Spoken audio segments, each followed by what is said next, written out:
Hey there guys, I've just started a new little channel to share a little hobby of mine while I'm working on a bigger content project, and that is painting these little guys. Uruk-Hai, of all things. Today is what I'm doing. We are in Lord of the Rings country, and yeah, I just figured, you know what? I mean, I go out and live it, trekking it, but why not bring the tabletop to outdoors? Now, it's not ideal, it's not comfortable. I haven't bought a lazy boy or anything, just some rocks to sit on, and yeah, but at least we got the comfort of this amazing backdrop. And yeah, I will try and do a basic little tutorial for Uruk-Hai. This is a semi-finished one minus the basing for the most part, but hopefully you don't think my painting's too bad, and well, if you don't think it's too bad, you can probably watch it along. Uruk-Hai, one of the easiest things to probably paint. You can do this in a hurry. I definitely won't be going as carefully as I normally would as being indoors, but especially with these sand flies, so I apologize if I yank my hands in front of the camera sometimes. That's probably what that is. Quite painful and very itchy, so try not to get bitten too much today. But hopefully you like this content, and if you do, please subscribe, please like, share, all that good stuff. Clearly if you're into Warhammer, Lord of the Rings, any of that stuff.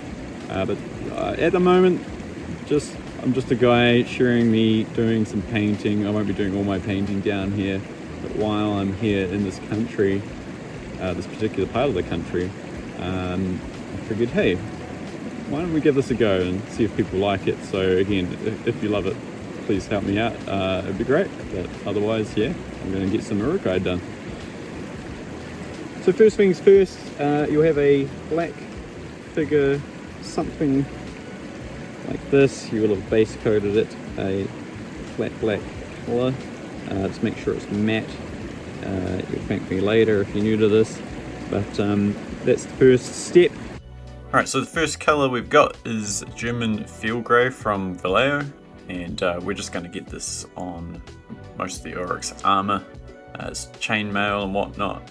The shield, sword, helmet, all that stuff. Don't worry about being too messy, because this is just the very first color, and we'll be able to go back over it with any other colors that we do after this, so get stuck in. Here we go guys, there's our Uruk all painted up in grey. You can see it's gone over some of the fleshy bits, but again, like I said, don't worry about that. So there's a couple of things you can do here. So what I would normally do is let that paint dry for a little bit, and I'd probably move on to a second figure, a third figure, and do the same thing. Just get all the grey on there. By the time you've done a couple or more, this will be dry, this layer, and then we'll go on to the next colour. So we'll just get onto that. So next colour is Saddle Brown, also from Vallejo. We're just going to basically block in all of the skin colour on this model. Okay, so I'm just getting this flesh colour down. Just bear in mind, you can be pretty rough with this, but you want to start being a bit more accurate now, at least with the grey. So try not to spill over onto the areas of grey that you've painted already. Of course you can go back and fix them, but it's just going to eat more of your time up there. So as you can see, I'm going to come onto that cloth a wee bit. That's no drama because we haven't painted that a different colour yet. But yeah, we'll just come back when we've blocked this colour in.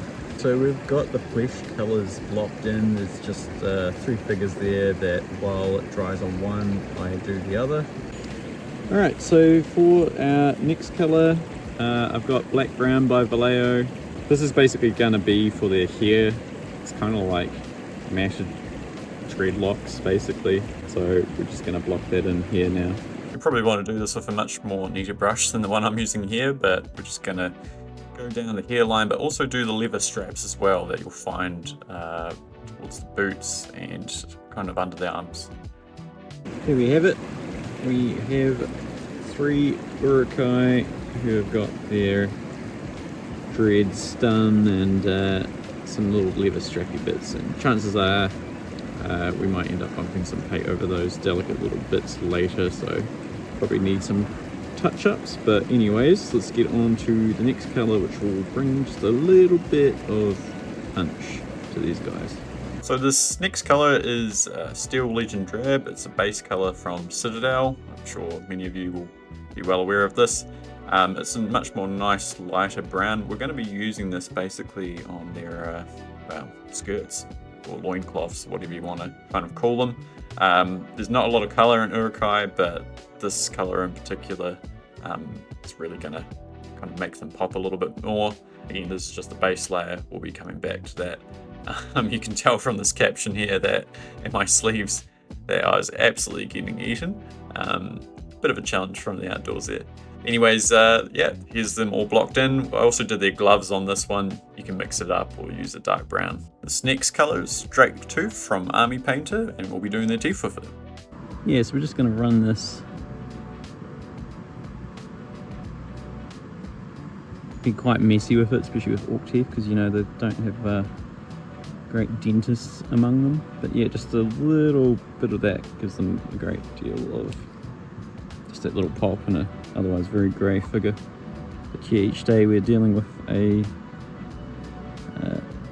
different studio. Last time I got absolutely bitten. This guy's got buck teeth. It's kind of funny. Yeah, I got massacred. My hand was not in a good way. Today, just a little bit higher off the ground. But yeah, just a little bit awkward with the camera setup. Anyways, you can see it's very easy just to drag over the detail that pops up. You don't have to be the world's most steadiest or gifted painter for these guys. And yeah, I'm no less doing a pretty rough job on them. Alright, so for this next phase, we've got what is a lifesaver, non-oil. This is a wash from Citadel or Games Workshop. I'm sure many of you already know it, but if you're totally new to painting, mini painting, washes are, well, exactly that. You pretty much wash the model. I mean, some videos guys even dunk their minis into a tub of this, but basically what it does is it's like a wash down pigment, I guess. It just falls into the recesses of the model, and as you're going to see here in a minute, we'll do like a side-by-side comparison. But these are looking particularly flat. That's going to all change, especially once we get that wash in there and we start putting on highlights. But anyways, prepare for the magic. So you want to give this a bit of a shake before you use it. Here we go. So you can get some pretty big brushes to do this. Mine's not particularly big. I like to control it a bit. There we go. There's a bit of macro. And the best bit is music. Should be music to everybody's ears. You can be 100% inaccurate. These guys are just gonna like cake it on.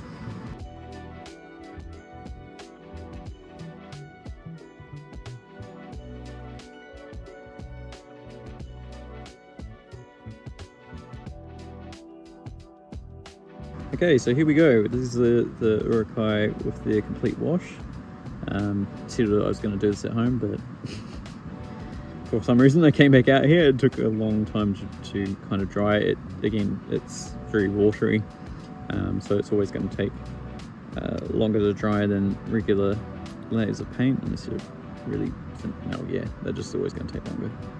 But you can see the definition popping from the armor, like it's really sitting in there, and we're going to work on layering that up to work the other way. So everything that's on a highlight, as it were, on the edges that stick up, that's what we're going to be focusing on. So we'll do that now. Alright, so I've just got a base layer of lead belcher, again Citadel paint, but any kind of kind of more subtle metal. I'm just going to thinly dry brush this basically onto the armor.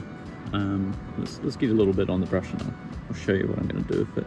We'll just get like a little bit of it on. Some people just base coat completely metal, and that's fine because the wash will like largely sit in the recesses. I choose to do mine with greys, and again, as you're going to see here, oops, making a pic of that, not showing you. Just going to keep it kind of subtle.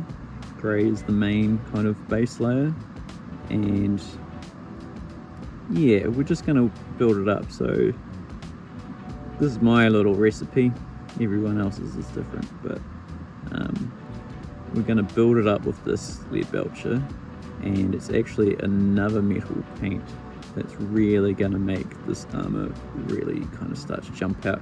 These are quite hard.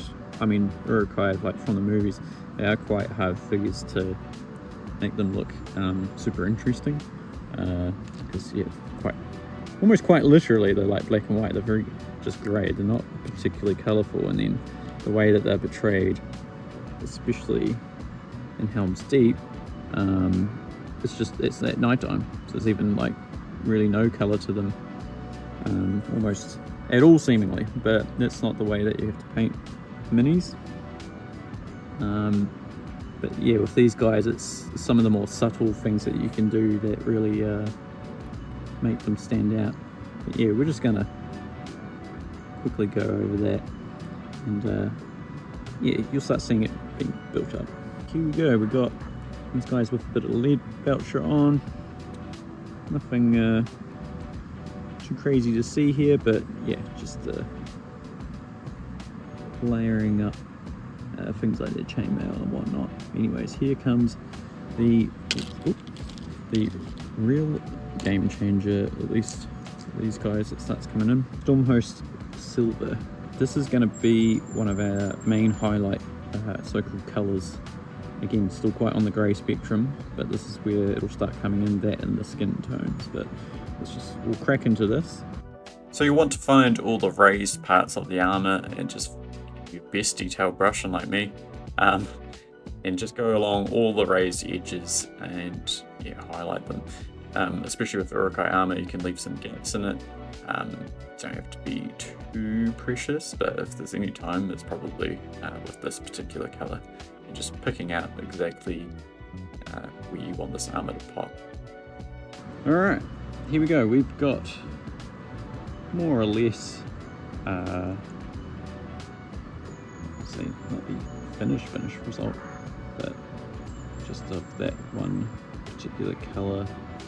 But now, just to give you a better bit of context, we've got the other one just from the step before. As you can see, yeah, it really starts to pop a lot more. Ooh, try not to drop these into the sand. Try and get that in focus there.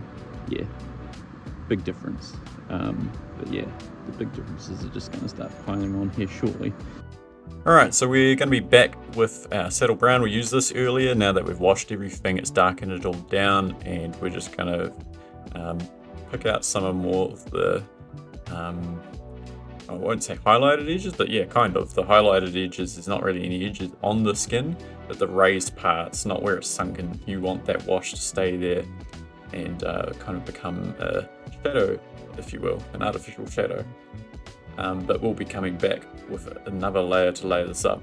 Alright, here we are. You might notice it's a different day here today of recording. Turns out painting figs in the Glacier Valley is quite difficult.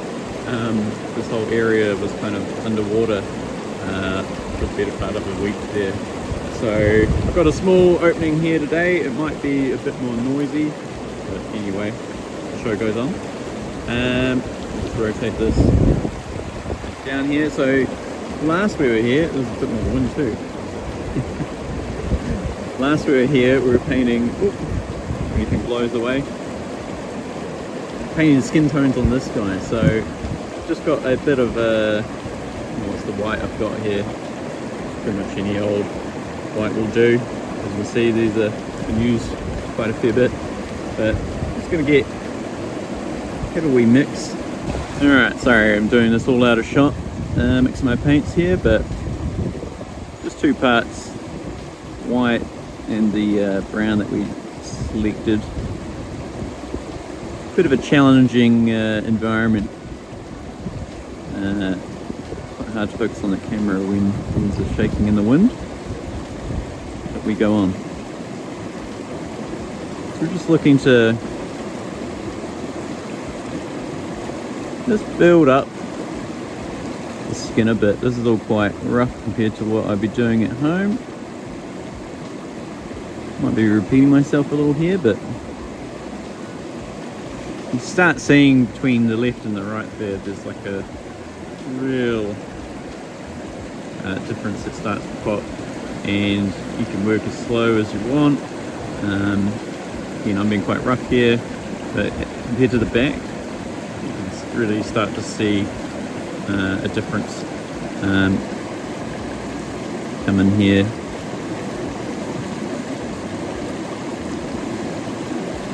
Just slowly mix in more and more white into the mix. Yeah, on the back of this heel there, that's pretty good. Just try and get a little bit more white on the brush here.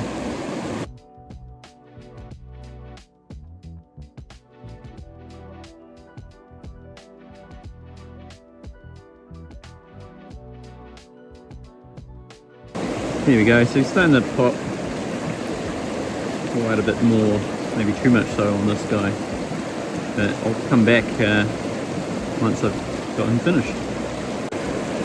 There we go, so he's looking a lot more highlighted now. Definitely see where I've gone, just focus there. Go on just along some of the main raised bits there, and this is what really kind of gives the Uruk-Hai just a little bit of colour depth. They don't have a lot clad in their iron or steel armour there, but every little bit helps these guys punch a lot more. Anyways, onto the next colour. Alright, so same thing as before, we just got another layer that we've already done, Steel Legion Drab. We're going to just go put this on the raised edges on the gloves here, and as well as their loincloths. And yeah, just start basically layering it up. You probably want to get a smaller brush than what I've got here. I've bought some new ones since this video. But yeah, work it in very carefully, and in the next step we'll also mix some white in. Alright, just got a little bit of white mixed in. Try to be accurate here, quite cold at the moment. You'll want to be very selective with where you put this. You can always mix more white in. I usually do 2 parts, or 1 part of each. And yeah, just pick out the most best raised edges as you can, and you can always work up. So you can always just make it more subtle and work up over time to really bring in that extra fine detail, make it pop. I'll probably go back over this later, just because lighting and just the outdoors is a bit more challenging. Anyways, while we've still got that kind of paint out, I'll just use Steel Legion mostly by itself, just on the dreadlocks, just on the raised parts, and then I'll mix in like a little bit of white again, just to give it some extra like little highlights, just an extra little bit of detail to make a really dark part of the model pop more. Actually, while I've got a bit of paint left on this brush, this is totally up to you and whatever you decide to base them as. Come up pretty lazy. base design so far, but mix between, quick cross between putting stones on all of these and basically getting them to look like this, you know, like pounds deep. Obviously just a big kind of looks like a riverbed. Yeah, at the moment I'm just going for like a generally muddy muck, and we'll add some tussocks and leaves later. Okay, so this next color is Mornfang Brown from Citadel. It's base paint, but basically I'm using it to highlight the incredibly dark leather parts of the model. I'm just doing this voiceover and watching this, it's painful. That old pot is absolutely cooked, the paint's dried up, and the brush I'm using is also atrocious, so I've thankfully bought new versions of both since recording this. Anyways, this next part we're using the exact same color, but we're just diluting it down with like 3 parts water, 1 part paint, and this really has made the difference for me over the years. We're going to just use it as kind of a wash, but very selectively and kind of randomly add it to parts of the armor. Some of the bits where, like the chainmail, letting it rest in the crevices to really make it look like, you know, this stuff's, you know, not terribly well galvanized or anything like that. Really gives them some character.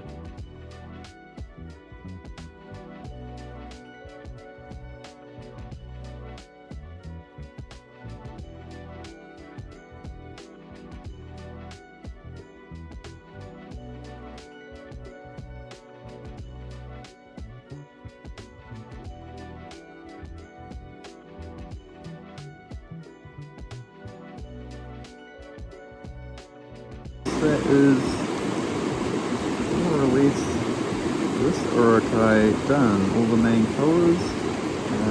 You just choose your own basing, what you want to put on here, and yeah, we'll step forward to that. Oh, that about sums it up, guys, for today. That's my first ever little tutorial. I hope you guys enjoyed it. This is a new channel, so every little bit that you can do to help me out, whether it's subscribe, like the video, comment, preferably all of the above, that'll really help me get the message out, just get other people to see this work, and get people to basically learn how to enjoy nature, like in different weird and wonderful ways. I mean, there's probably better ways like hiking, but you want to do something a little different, this is most certainly it, although I probably not recommend doing it in the mountains of Glacier. Yeah, your experience may differ. Anyways, we'll catch you guys on the next one.